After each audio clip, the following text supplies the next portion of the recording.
Object স্ন্যাপের মাধ্যমে আপনি কিভাবে অটোক্যাডের মধ্যে খুব অ্যাকুরেটলি একটা ডিজাইন করতে পারবেন সেটা আপনারা দেখবেন এই টিউটোরিয়ালে। এখানে তার আগে আমি আরেকটা কথা বলি যেটা আমি স্কিপ করে চলে গিয়েছিলাম। সেটা হলো যে বাম দিকে এখানে একটা দেখেন, এখানে একটা আইকন দেখতে পাচ্ছেন। এই আইকনটাকে বলা হয় ইউসিএস আইকন। এটা হলো এক্স ডিরেকশন, এটা ওয়াই ডিরেকশন, এবং ডান দিকে এটা পজিটিভ, বাম দিকে নেগেটিভ, ওয়াইয়ের উপরের দিকে পজিটিভ, নিচের দিকে নেগেটিভ। এটা খুবই বেসিক, আমি আশা করি আপনারা এগুলো সম্পর্কে বেসিক যে ধারণা সেটা আপনাদের আছে। তো অবজেক্ট স্ন্যাপ যেটা, সেটা সম্পর্কে বলতে গেলে এখানে ব্যাপারটা হলো যে আপনি যখন একটা, সাপোজ আমি উপরে যে রেক্ট্যাঙ্গুলারটা দেখতে পাচ্ছেন, এই রেক্ট্যাঙ্গুলারটা নিচে আমি ড্র করব, নিচের দুই দিকে দুইটা লাইন টানলে রেক্ট্যাঙ্গুলারটা কমপ্লিট হবে। তো এটা আমি করতে গেলে আমাকে যেটা করতে হবে, লাইনটা আমি সিলেক্ট করলাম, কিন্তু সমস্যাটা যেটা হলো, লাইন সিলেক্ট করার পরে এইখানে দেখুন যে আপনি যদি এই লাইনের উপরে যদি আপনি এক সাইডে এটা একেবারে এন্ড পয়েন্টে আপনি এটাকে যদি ড্র করতে চান, সেটা এক্স্যাক্টলি ওই কোঅর্ডিনেটটা আপনি পাবেন না। কিন্তু আপনি এই ক্ষেত্রে আপনি অবজেক্ট স্ন্যাপ যদি আপনি ইউজ করেন, তাহলে এক্স্যাক্টলি ওর লাস্ট যে পয়েন্টটা, সেই পয়েন্টটা আপনি পাবেন এবং আপনার ডিজাইনটা পুরো পারফেক্টলি অ্যাকুরেট হবে।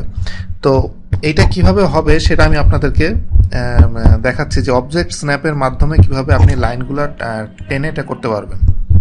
এখানে প্রথমে আমি লাইনটা সিলেক্ট করলাম, করার পরে আমি শিফট প্রেস করে শিফট চেপে ধরলাম। শিফটটা আমি চেপে ধরলে দেখুন যে কার্সরের উপরের দিকে একটা সিম্বল দেখাচ্ছে, এটার মানে আপনি যে শিফটটা চেপে ধরেছেন। ধরে এবার আমি রাইট মাউস বাটন আমি যদি ক্লিক করি, করার পরে এখানে দেখেন যে এখানে আমি অনেক অপশন আছে যেগুলো অবজেক্ট স্ন্যাপ হিসেবে কাজ করবে।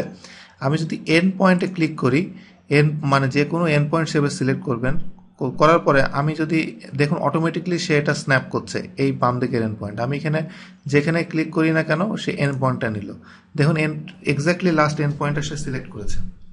এরপরে আমি আবার রাইট বাটন ক্লিক করলাম, শিফট চাপ দিয়ে ধরে আবার এন্ড পয়েন্ট দিলে নিচের এটা সে সিলেক্ট করে ফেললো। একইভাবে আমি লাইন টুলটার মাধ্যমে আমি আবার এন্ড পয়েন্ট সিলেক্ট করলাম, করে আমি আবার অবজেক্ট স্ন্যাপের মাধ্যমে রেক্ট্যাঙ্গুলারটা অ্যাকুরেটলি আমি উপরেরটার সাথে নিচেরটা ম্যাচ করে অ্যাকুরেটলি আমি এটা তৈরি করলাম। এরপরে নেক্সট একটা দেখেন, এখানে আছে হলো একটা আমাকে সার্কেল ড্র করতে হবে।